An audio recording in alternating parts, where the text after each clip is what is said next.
Bien, extrasístoles ventriculares idiopáticas como predictor de eventos cardiovasculares, enfoque desde su diagnóstico y tratamiento. Este es el proyecto de trabajo final de carrera del doctor Alfonso Corral. Alfonso, te escuchamos. Bueno, buenas tardes para todos y todas. Como bien dijo, mi trabajo se basa en esta sístole ventricular idiopática y cómo se relacionan o cómo predice eventos cardiovasculares estos. Y como manera introductoria, importante definir que las extrasístoles ventriculares son despolarizaciones tempranas del miocardio que se originan principalmente en el ventrículo, ya sea izquierdo o derecho. Cuando se presentan en corazón sin cardiopatía estructural se definen como idiopática.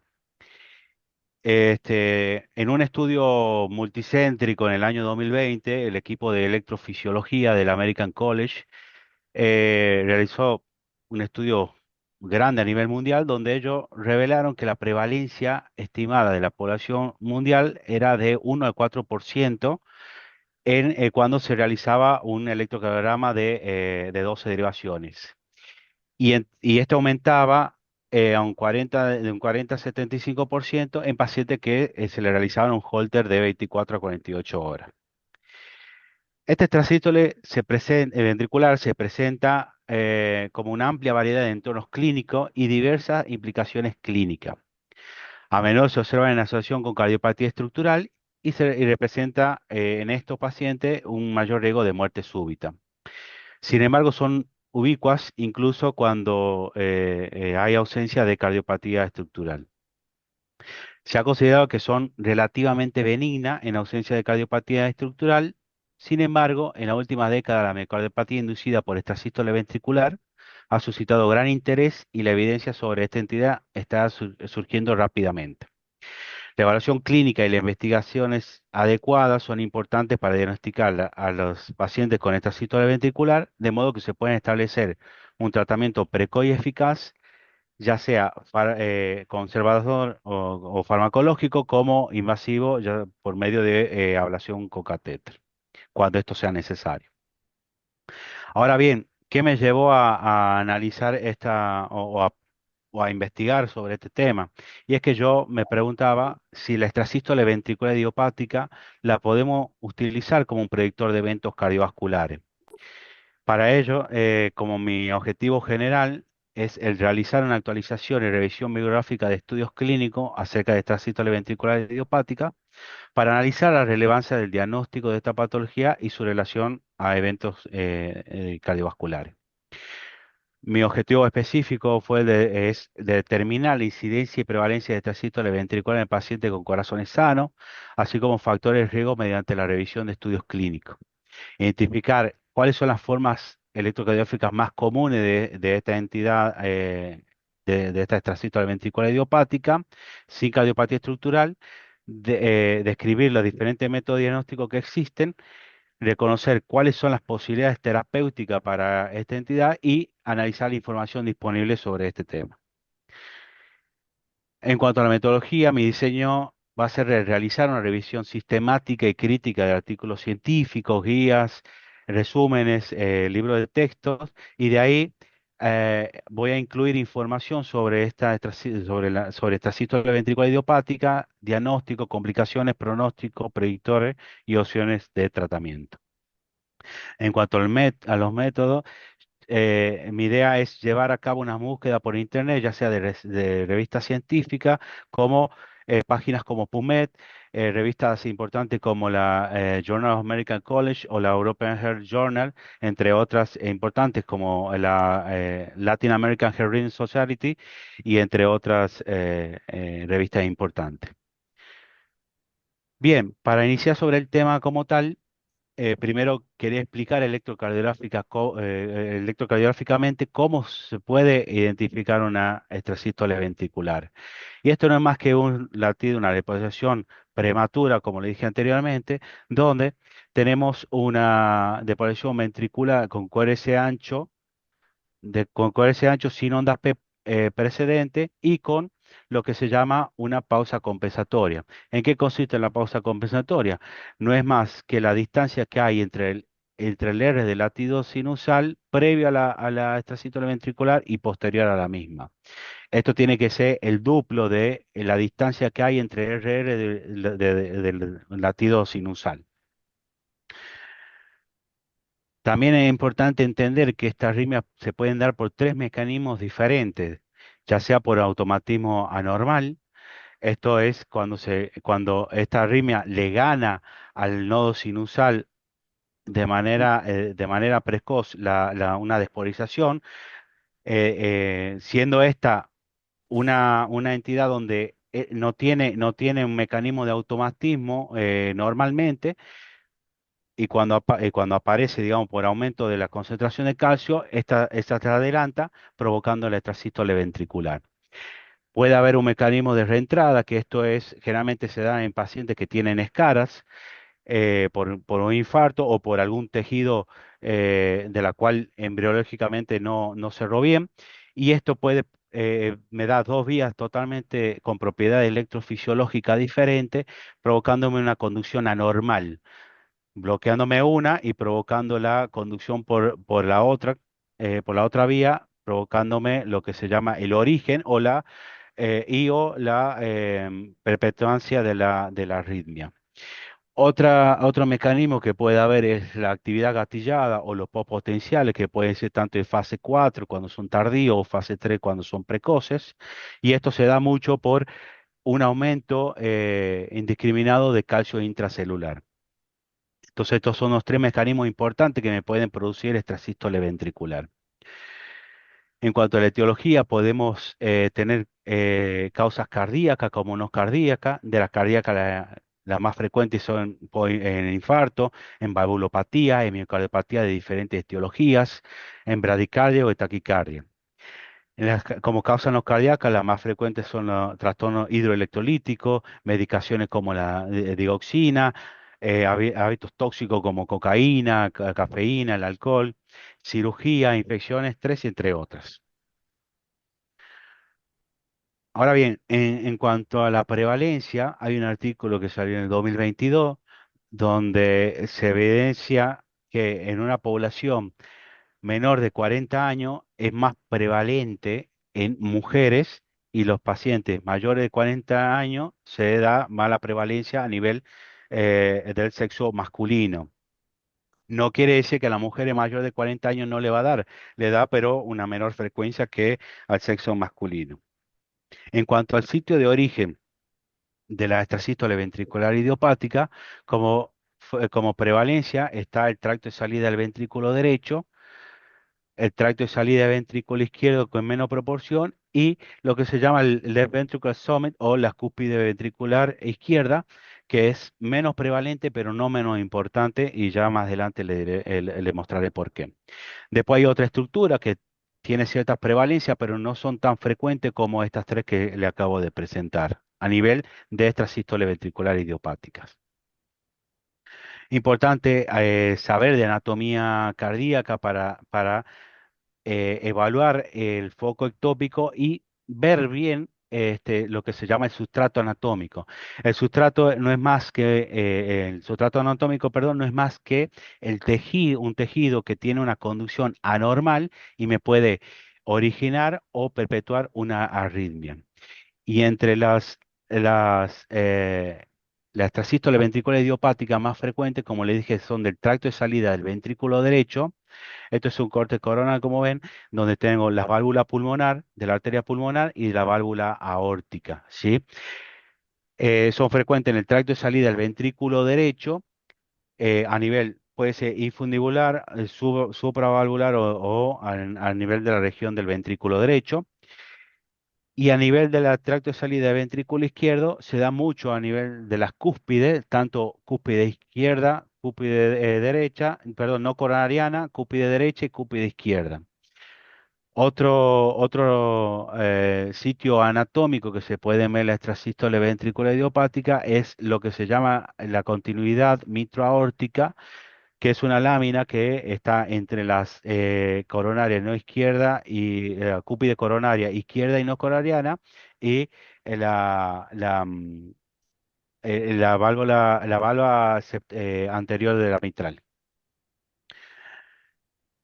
Esto es a nivel tomográfico, cortes sagital, donde podemos también ver un poquito de la anatomía, que yo aquí quiero remarcar que no solamente se da a nivel del tracto de salida ventrículo izquierdo, sino que hay estructura a nivel ventricular izquierdo donde puede darse de una manera menos común, pero sí pueden darse a nivel del ventrículo izquierdo, incluso de la válvula mitral. No son frecuentes, pero suelen aparecer en ciertos pacientes. Y también mostrarles que existe lo que se llama la cúspide ventricular izquierda, que esto es una región epicárdica. Aquí como podemos ver en este triángulo blanco, un pseudo triángulo blanco, esta es una región epicárdica, como le dije anteriormente, esto es todo grasa, que está delimitada por lo que es la arteria circunfleja, la arteria descendente anterior e inferiormente por la gran vena cardíaca. Esta, como mencioné anteriormente, es una estructura que tiene una prevalencia muy baja, pero presenta más riesgo de complicaciones cardíacas debido a que primero el acceso por ahí es muy difícil y después es que podemos tener grandes complicaciones por estar relacionada a las arterias coronarias. Por eso siempre tenemos que hacer cinecoreografía cuando vamos a hacer ablación de esta zona, para evitar aplicar ya sea por radiofrecuencia o frío o con el sistema que tengamos de ablación sobre las coronarias o sobre la vena cardíaca. Ahora bien, ¿cómo se clasifica esta sístole ventricular? Según su morfología, podemos tenerlas como monomorfa, que es de una sola morfología, polimorfa cuando son de dos o más morfología. Según la frecuencia, decimos que son frecuentes cuando tenemos 10 o más extrasístoles ventricular hora o 6 extrasístoles ventricular minuto, o una densidad mayor del 10%, ocasional cuando tenemos menos de 10 extrasístoles ventricular hora o menor de 6 extrasístoles ventricular minuto. Según la relación con el latido normal, puede ser bigeminia cuando el extrasístole ventricular se alterna con un latido normal, trigeminia cuando el extrasístole ventricular se presenta con dos latidos sinusal, dupla cuando tenemos dos extrasístoles ventriculares consecutivas, taquicardia ventricular no sostenida cuando tenemos más extrasístoles ventriculares consecutivas pero menor a 30 segundos, y taquicardia ventricular sostenida cuando tenemos extrasístoles ventriculares consecutivas mayor a 30 segundos. Esto va a ser importante desde saber entenderlo. ¿Por qué? Porque surgió un score de riesgo para pacientes con extrasístole ventricular frecuente y fracción de eyección preservada, típica de los pacientes con extrasístole ventricular idiopática. Y esto es un score de riesgo predictor de eventos cardiovasculares en estos tipos de pacientes. Y aquí tenemos cuatro acápites que ellos toman en cuenta, que es el eje. Cuando el eje superior tenemos un punto, cuando la densidad es de 10 a 20% son 2 puntos, cuando la densidad es mayor a 20% son 3 puntos, cuando el intervalo de acoplamiento es mayor a 500 milisegundos son 4 puntos. Este intervalo de acoplamiento se toma desde la R del latido sinusal hasta el inicio de la R de la extrasístole ventricular. Si esto mide mayor de 500 milisegundos, son 4 puntos. Y si presenta un episodio de taquicardia ventricular, también toma 4 puntos. Ellos llamaron como bajo riesgo paciente que es de 0 a 4 puntos, riesgo intermedio de 5 a 8 puntos y riesgo alto de 9 a 12 puntos. Alfonso, cuando te Diga, referís a eje superior, ¿te referís a eje a la izquierda? es que hacia la izquierda, sí, sí, Bien. sí, sí, sí. Ahora bien, hay predictores que me dicen qué paciente puede tener más estas sístoles ventriculares. Y en este artículo se demostró que los pacientes añosos, pacientes altos, pacientes con presión sistólica, presión arterial sistólica elevada, pacientes sedentarios, fumadores y con fracción de eyección disminuida tienen mayor riesgo de esta sístole ventricular. O sea, tengo más riesgo de presentar esta sístole ventricular o de presentar más densidad de esta sístole ventricular. De esto hay algunos que pueden ser modificables y otros no. Perdón. Como el ejercicio, el fumar, ¿sí? Esos son, o el mejorar la presión sistólica, arterial sistólica, esto puede modificarse y reducir la densidad de esta extrasístole ventricular. En cuanto a presentación clínica, de las principales o de las que más frecuentes se ven en esta entidad, es las palpitaciones como predominante, los mareos, síncope y disnea. Entre los métodos diagnósticos que más usamos primero es tener una buena historia clínica. Es importante saber si el paciente tiene hábitos tóxicos, si el paciente tiene algún antecedente, ya sea metabólico, inmunológico, si es hipertenso, si es diabético, entre otras. En cuanto al examen físico, es muy importante porque podemos determinar si el paciente presenta algún tipo, por ejemplo, de valvulopatías o de otra alteración a nivel del examen físico que me puede decir el por qué tiene esta sístole ventricular. En cuanto a historia familiar, es importante saber si hay antecedente familiar de muerte súbita, por ejemplo, o de arritmias ventriculares. Si así, es importante hacer un mapeo genético, tanto del paciente como de la familia, para determinar si hay alguna condición genética que provoque tanto esta arritmia ventricular o el riesgo de muerte súbita. El electro de 12 derivaciones, como dije anteriormente, es una herramienta útil, fácil y que se consigue en cualquier lado, donde podemos determinar si un paciente tiene o no extrasístole ventricular. El Holter de 24 a 48 horas sirve como método diagnóstico y como método pronóstico para determinar si ese paciente puede llegar a tener un alto riesgo de eventos cardiovasculares o no.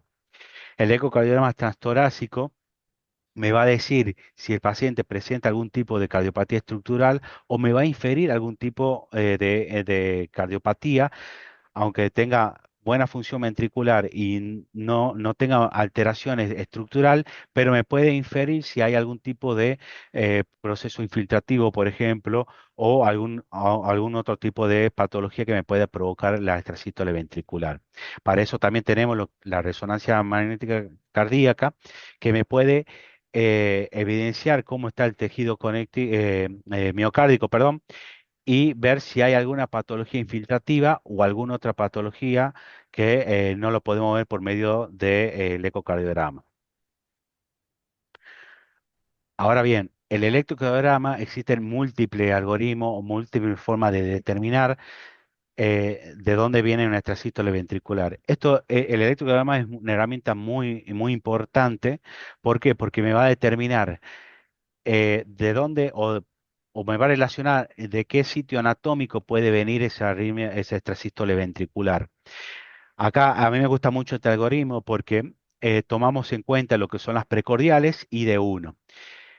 Las precordiales me va a decir si viene del lado derecho o del lado izquierdo, y de uno me va a decir si se acerca o se aleja a la línea media del corazón.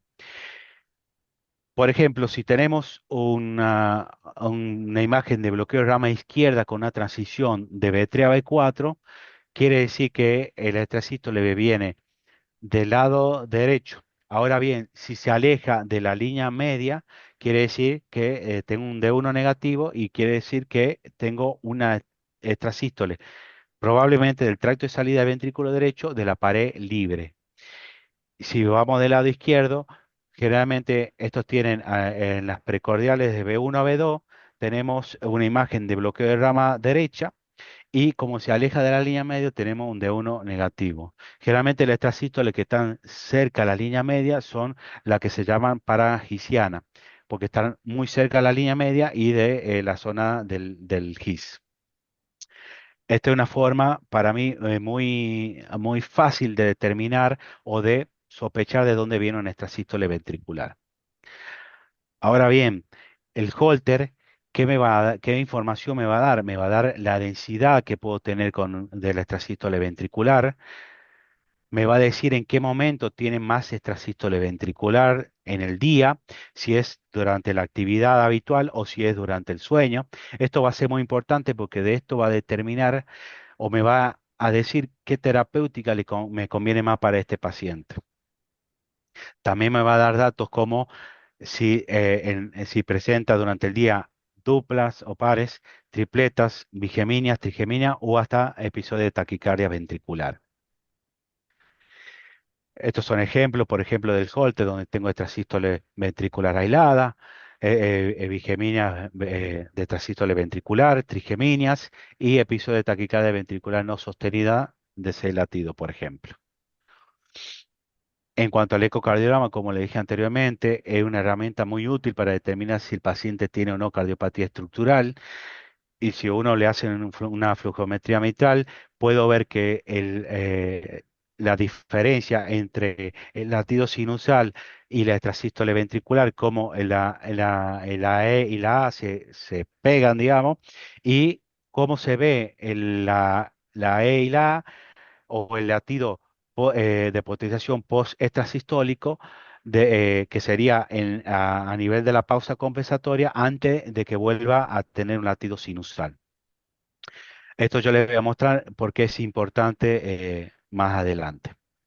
En cuanto a la resonancia, es una herramienta muy útil para determinar en esos pacientes cuando tenemos un electrocardiograma que tiene extrasístole, pero fuera del extrasístole no me da mucha información estructural y tenemos un ecocardiograma que me confirma que tiene un corazón totalmente sano. Con la resonancia podemos determinar, como en este caso, en este paciente de 36 años, que tenía extrasístole ventricular frecuente y tenía un área parchada en la región anterolateral izquierda con realce tardío de Galonía que me provocaba esa extrasístole ventricular frecuente.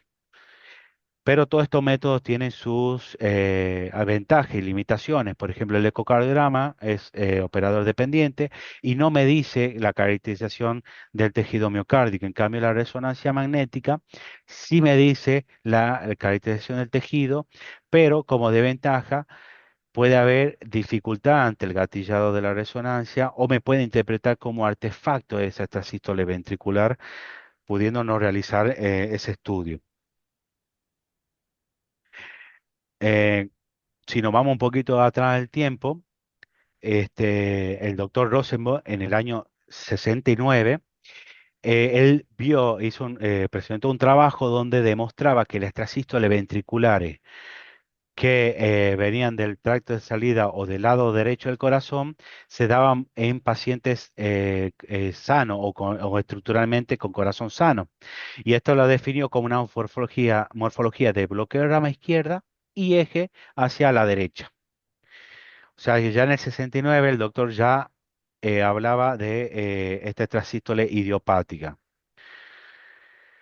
Ahora bien, ¿qué me llevó a interpretar o a, más que nada, relacionarme con este tema y querer hacer este tema?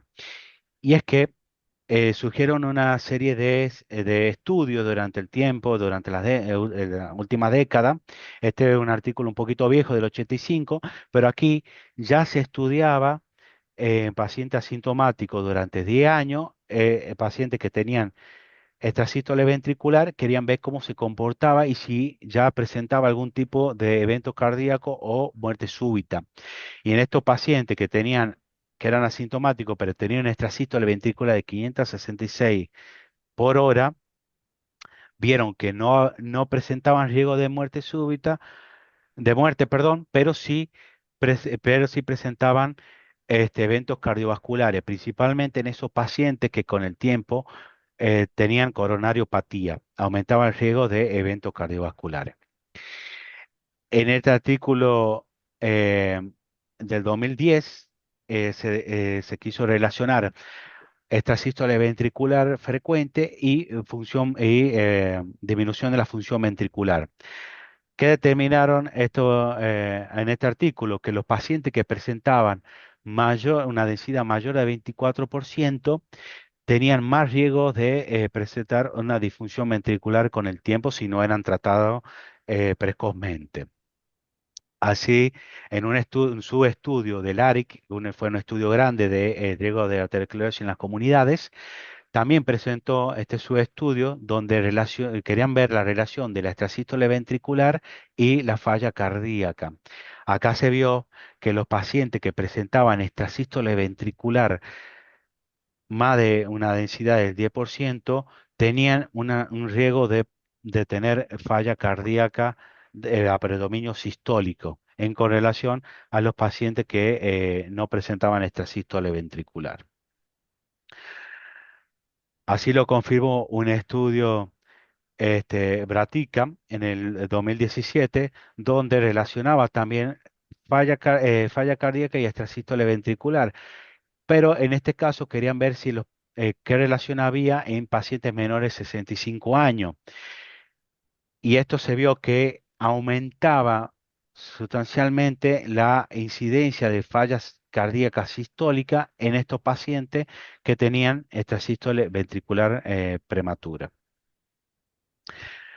Un artículo de 2023 estudió em, la extrasístole ventricular y el riesgo de tener miocardiopatía dilatada y vieron que los pacientes que presentaban una densidad mayor del 10% de extrasístole ventricular tenían un riesgo de tener miocardiopatía dilatada tanto del lado izquierdo como el derecho y biventricular.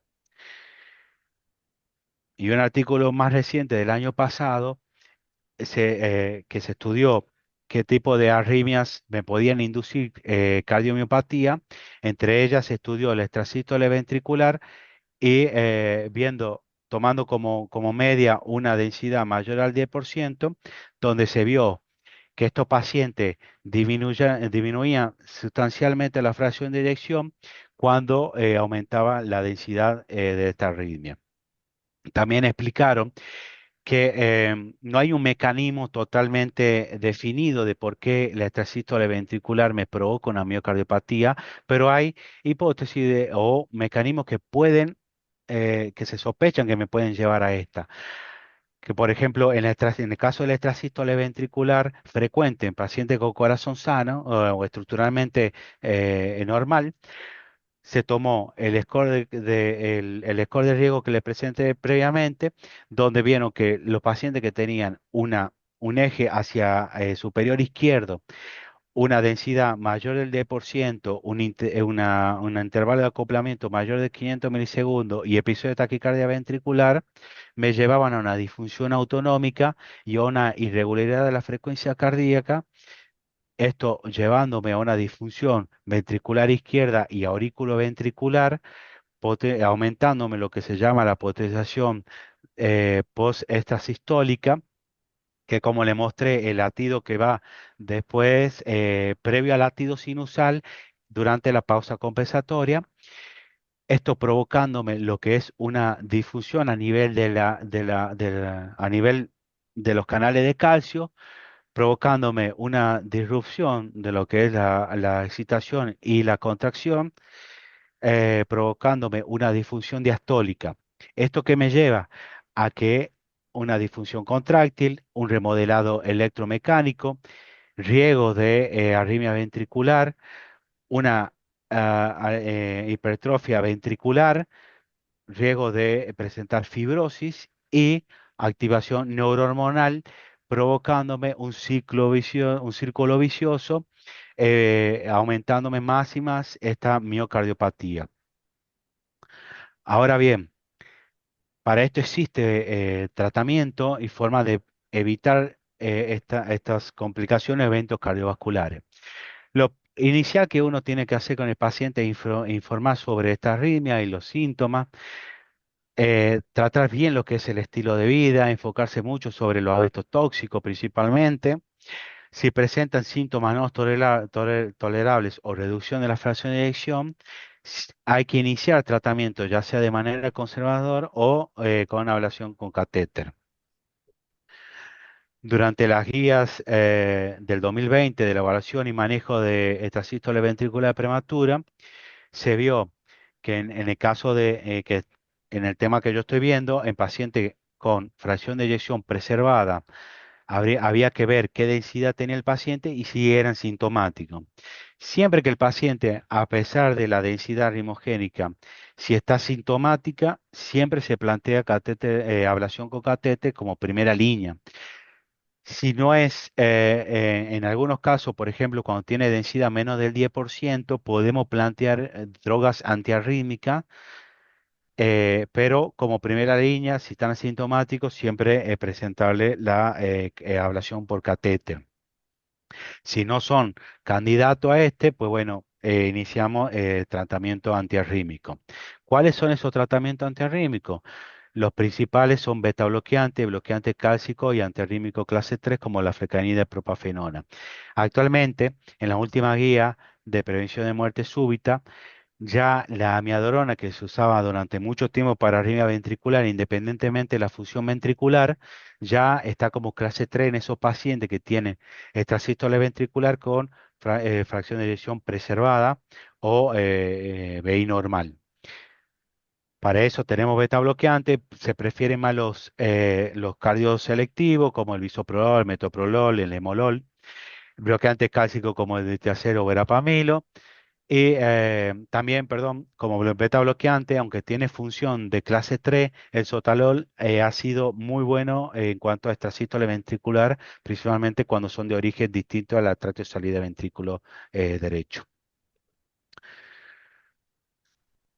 En la última guía de muerte súbita, se recomienda como clase 1B la ablación con catéter como tratamiento de primera línea en esta extrasístole ventricular idiopática. En los pacientes. Y ahora bien, en cuanto a fármacos, los beta bloqueantes o calcio antagonistas no dihidropiridínicos están indicados en estos pacientes como clase 1C.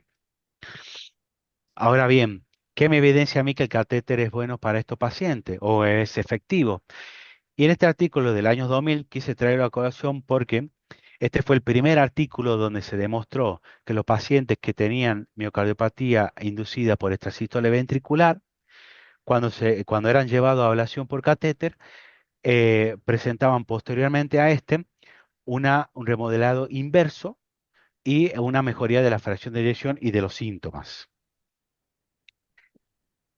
Esto provocó que una serie de artículos salieran a flote y en este artículo, por ejemplo, se comparó si realmente era efectivo la ablación o lo antiarrítmico para la extrasístole ventricular, principalmente el tracto de salida ventrículo derecho. Y aquí se demostró que los pacientes que iban a ablación tenían, primero, disminuían la densidad de la arritmia de una manera significativa. En azul, perdón, son los pacientes que fueron a ablación y los violetas son los que fueron tratados con antiarrítmico.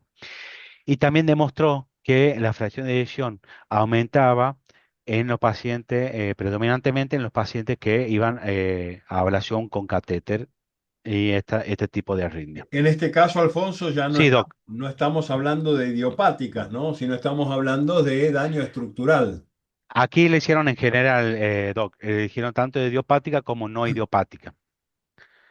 Porque, por ejemplo, también estudiaron la del tracto de salida ventrículo izquierdo y derecho, por ejemplo. O sea, pusieron toda la estacítola en general, Bien, ¿no? dentro de las extrasístoles o la arritmia ventricular no idiopática, es decir, de causa clara, es decir, con el cambio estructural miocárdico, yo agregaría en clase 3 a la flecainide, especialmente en los pacientes coronarios, ¿no? Esto es algo que hay que resaltarlo. Sí, sí, sí, sí, sí, tal cual. Sí,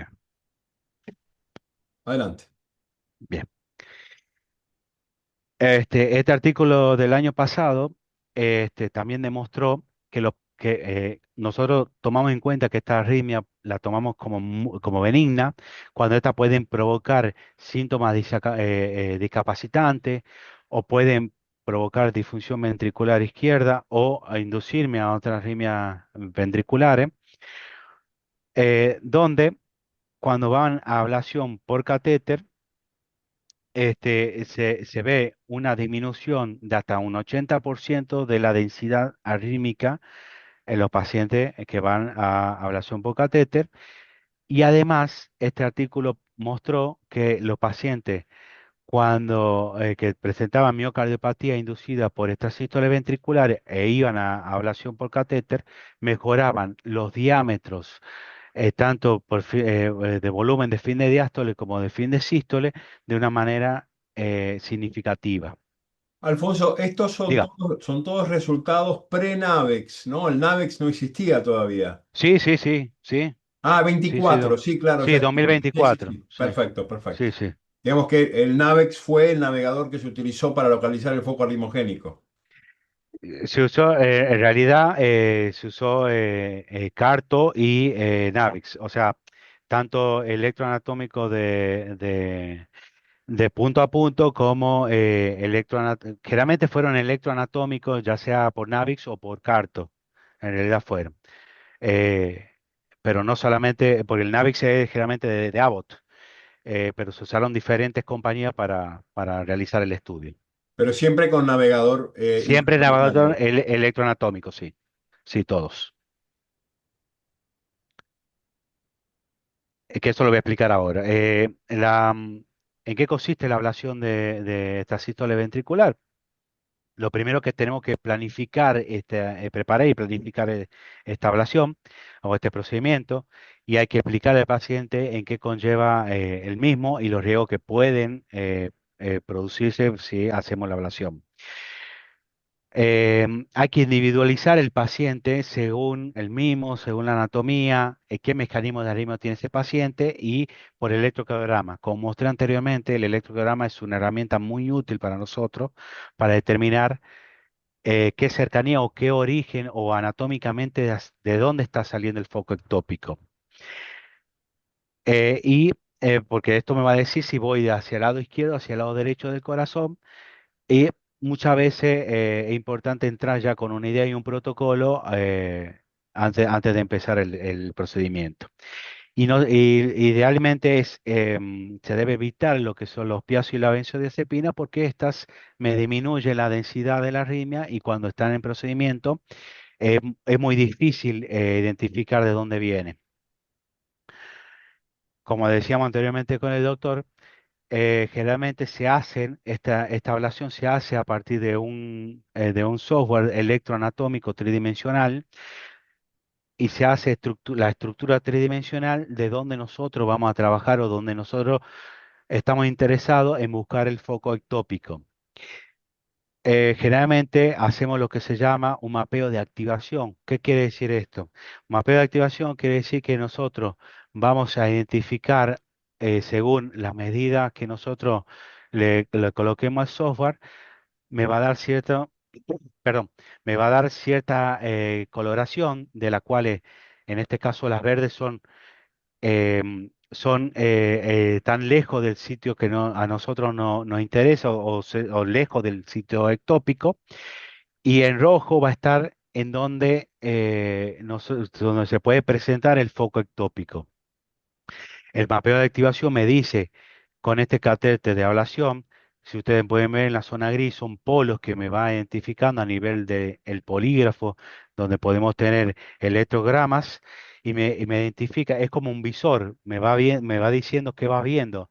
Mientras más cerca del foco ectópico está viendo el catéter, quiere decir que estoy más cerca de este foco ectópico y mayor éxito de ablación puedo tener con este catéter.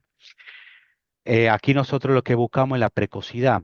La precocidad quiere decir que cuando nuestro catéter se acerca al punto rojo, nosotros vamos a tomamos como referencia 20 milisegundos, que es la medida entre el catéter de ablación hasta donde inicia la extrasístole ventricular clínica. Esto me va a dar indicio de que puedo tener gran éxito en cuanto a la ablación en este punto. Ahora bien, existen ciertas estimulación o forma de identificar si estamos en un punto correcto para aplicar ya sea radiofrecuencia o frío o pulso eléctrico, por ejemplo, o mapeo o ablación con magnetismo, donde podemos estimular a esa zona y podemos identificar mediante lo que se llama pace mapping, si donde el punto de nosotros cuando estimulamos es en las 12 derivaciones mientras estimulamos, es similar a las 12 derivaciones de la extrasístole ventricular o de la taquicardia ventricular clínica que tiene el paciente. Si es así, quiere decir que estamos en una zona de interés y que podemos y vamos a tener éxito si aplicamos ahí. En algunos centros Se usa lo que se llama el ecocardiograma intracardíaco para ver anatómicamente mientras se está aplicando o se está buscando la zona de interés para la ablación. ¿Cuándo decimos que tenemos éxito? Éxito vamos a decir cuando nosotros aplicamos la ablación con los diferentes métodos que tengamos, vamos a ver cómo se acelera la arritmia, cómo se va disminuyendo la densidad de esa arritmia hasta que desaparece completamente, y ahí vamos a decir que tuvimos éxito en el punto donde aplicamos la ablación. Como manera para concluir mi tema, quiero dejar dicho que la extrasístole ventricular idiopática generalmente la consideramos benigna y ocasionalmente presentan síntomas como palpitaciones, mareo, diarrea e incluso síncope. Estas principalmente predominan en mujeres menores de 40 años y en hombres mayores de 40 años, como también en las que predominan a nivel de sitio de origen son en el tracto de salida del ventrículo derecho. En ciertos casos, cuando se presentan de alta densidad, pueden provocar disfunción ventricular, insuficiencia cardíaca congestiva, taquicardiopatía e incluso muerte súbita cardíaca como evento final. En pacientes asintomáticos de baja densidad con función cardíaca preservada y sin características de alto riesgo de evento o de muerte súbita cardíaca, un seguimiento cuidadoso será más que suficiente. En pacientes que muestran una clara asociación entre extrasístoles y síntomas o taquicardia ventricular inducida por extrasístole ventricular o miocardiopatía mediada por extrasístole ventricular, se debe realizar un tratamiento precoz, considerando los riesgos y beneficios de con las diferentes opciones terapéuticas que tenemos, ya sea conservadora, dígase de fármacos, o invasiva con ablación con catéter, en función al paciente, la característica de esa arritmia, del extracito ventricular, demostrando que la ablación por catéter es superior a lo antiarrítmico. Y es importante reconocer e interpretar y tratar adecuadamente esta arritmia para evitar eventos cardiovasculares a futuro de nuestros pacientes. Y quiero dejar esta frase que me gustó mucho: cuando el corazón no sigue el ritmo, no todo lo que se siente anormal es peligroso, pero tampoco todo lo que parece normal es seguro. Muchas gracias. Bueno, la verdad, Alfonso, me pareció una presentación brillante. Te tengo que felicitar. Me gustó mucho.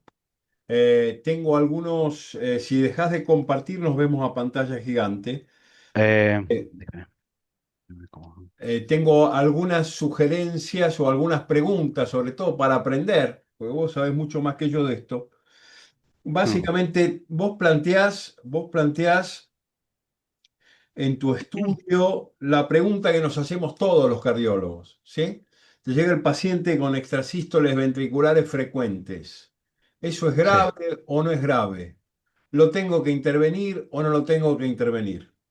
Y definitivamente la respuesta a esa pregunta es encontrar un corazón normal o un corazón enfermo. Si se trata de un corazón enfermo, definitivamente tenemos que ir a tratar la cardiopatía de base, pero a veces no alcanza con tratar la cardiopatía de base. También tenemos que apoyarnos en métodos electrofisiológicos para yugular la arritmia. Ahora, en esta pregunta que nos hacemos todos los días, ayer por la mañana tuve un paciente así en consultorio, así que sí, es algo que todos los días nos planteamos. En ese paciente, ex jugador de waterpolo, un tipo muy activo, de aproximadamente 66 años, diabético tipo 2, cuando yo le mandé a hacer una resonancia magnética nuclear, fundamentalmente en la resonancia magnética nuclear detecté edema y detecté un pequeño realce tardío sin fibrosis. Entonces le pregunté si había tenido una gran gripe en los últimos 3 meses, me dijo que sí. Con lo cual yo ya no estaba frente a una extrasístole ventricular idiopática, estaba frente a una extrasístole secundaria a una miocarditis. ¿Por qué te hago esta introducción?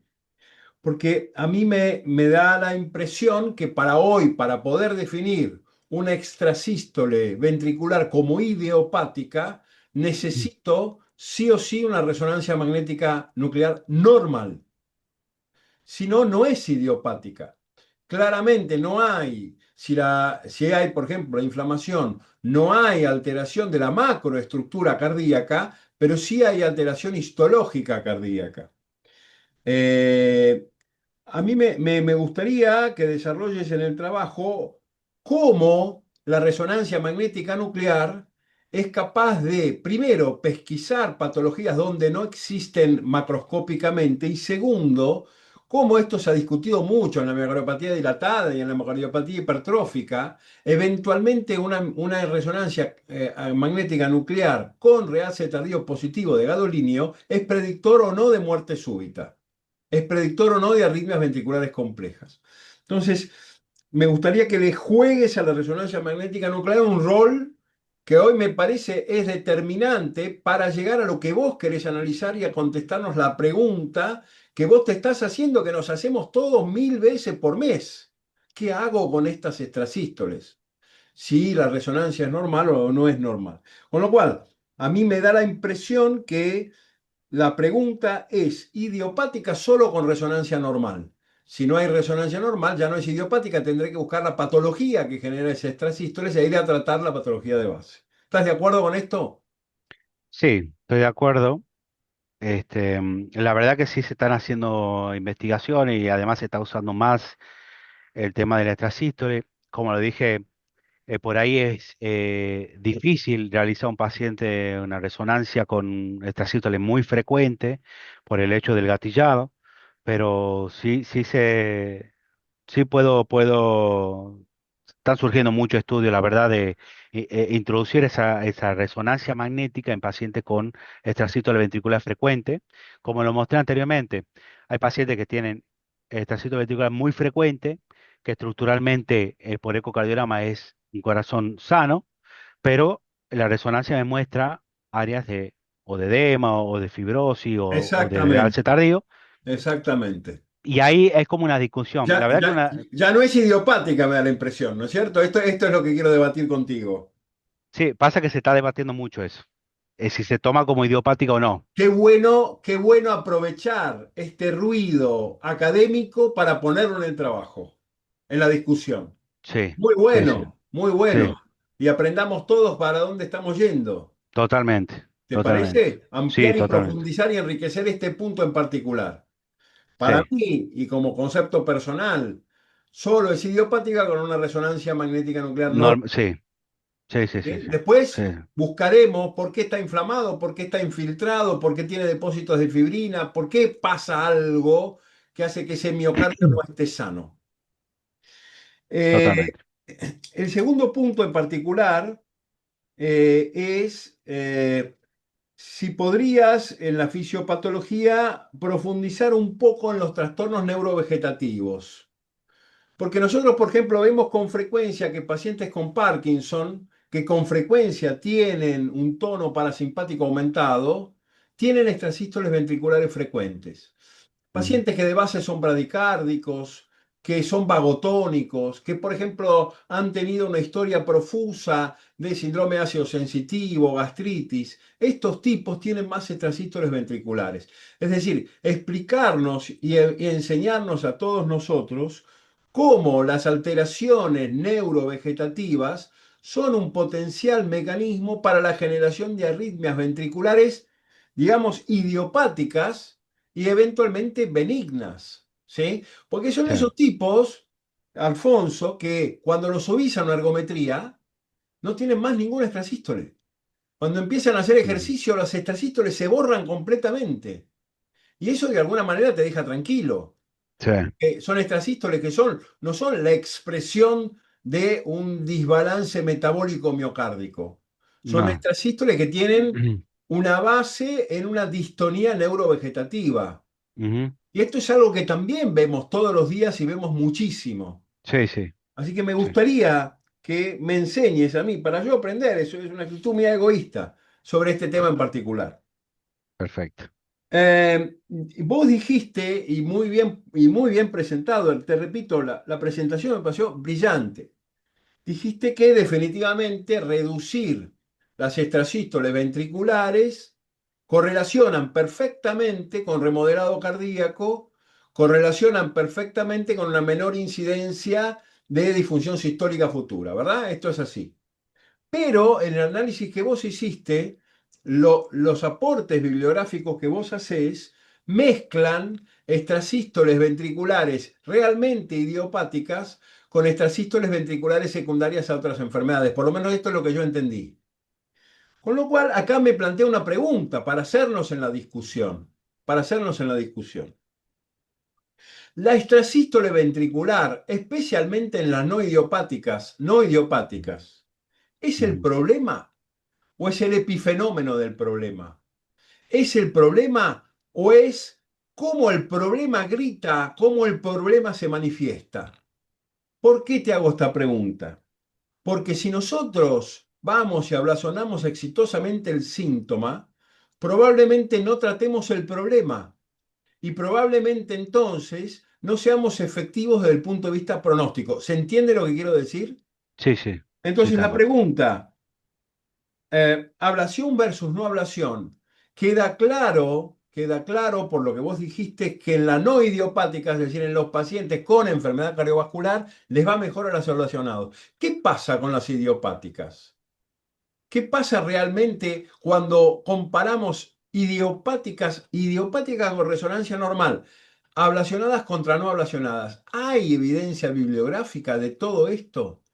Porque llevar a electrofisiología a un tipo con un corazón absolutamente normal, estructuralmente normal en el eco, funcionalmente normal en la ergometría y histológicamente normal en la resonancia, todavía yo soy reacio a entender que ese paciente vaya a mejorar su pronóstico solo por quitarle la arritmia. Es una duda personal, Alfonso, que quiero debatir contigo.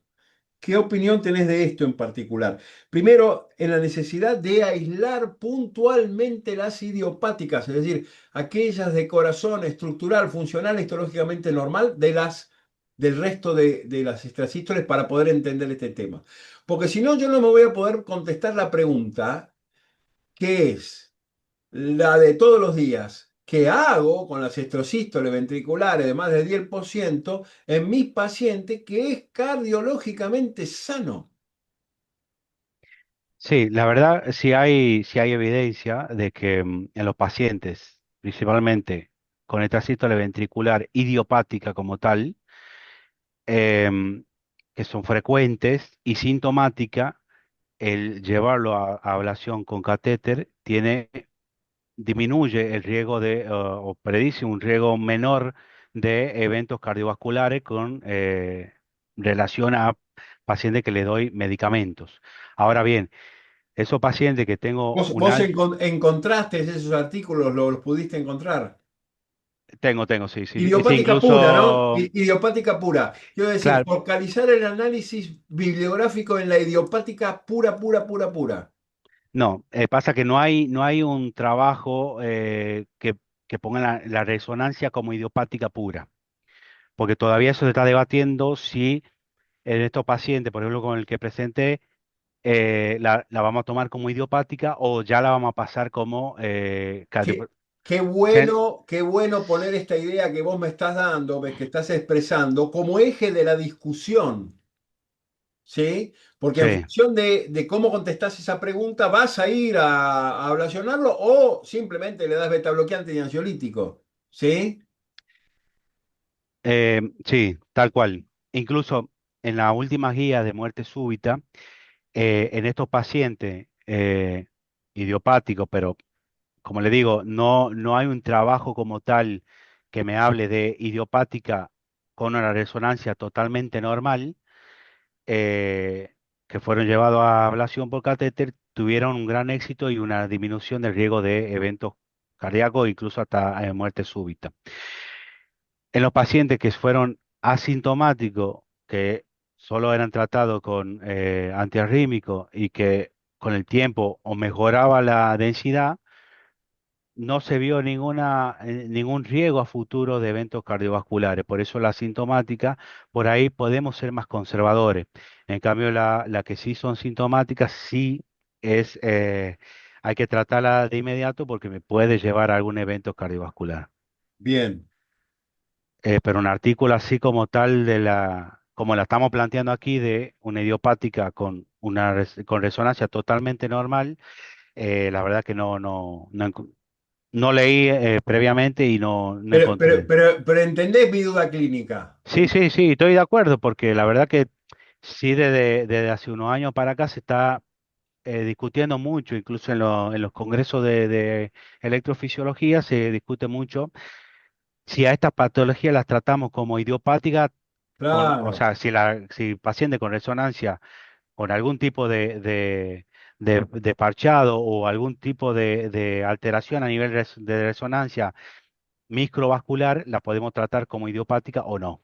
Yo Sí, te entiendo el cuento, te punto de vista confieso, igual. al paciente que vi ayer a las 11 de la mañana, exactamente el paciente que te acabo de contar, es un diabético, ¿no? Pero bueno, básicamente decidí ver si esta inflamación miocárdica que tiene es una inflamación miocárdica que fundamentalmente es secundaria a una miocarditis y estamos viendo la cola, nueva resonancia dentro de 6 meses o 4 meses, Sí, o mandárselo a Militello o a López 10 para que me lo evaluacionen. Esa pregunta yo me lo tengo que contestar como cardiólogo clínico antes sí, de mandarlo al electrofisiólogo. Yo sí, lo sí. mando al electrofisiólogo con la indicación de ablación, eventualmente.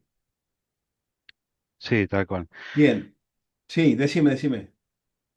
No, yo esperaría a ver si puedo resolver ese edema que tiene Lógico, y posteriormente ir dándole seguimiento y ver si una vez mejorada esa parte, mejoran la extrasístole ventricular con exactamente, medicación exactamente. así se evita una ablación. Un dato que puede hacer entender la correlación de las arritmias frecuentes con el deterioro sistólico. Hay un muy buen artículo antiguo ya que te lo voy a pasar es decir, básicamente un tejido se construye y se destruye todo el tiempo.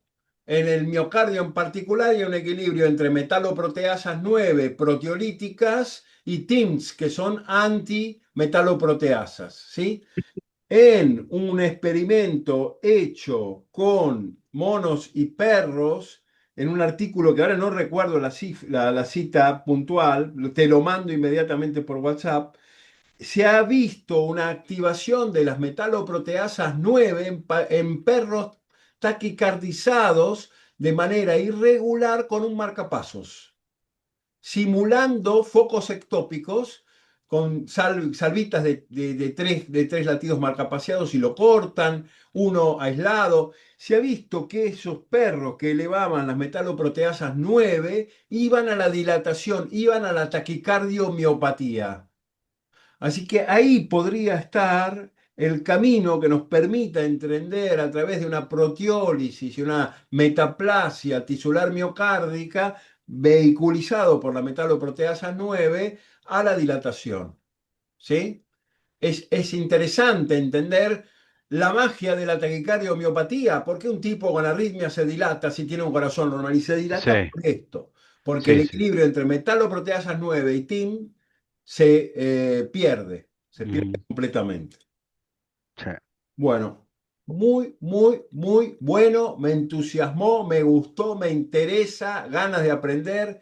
Excelente, excelente. gracias. ¿Alguien tiene algún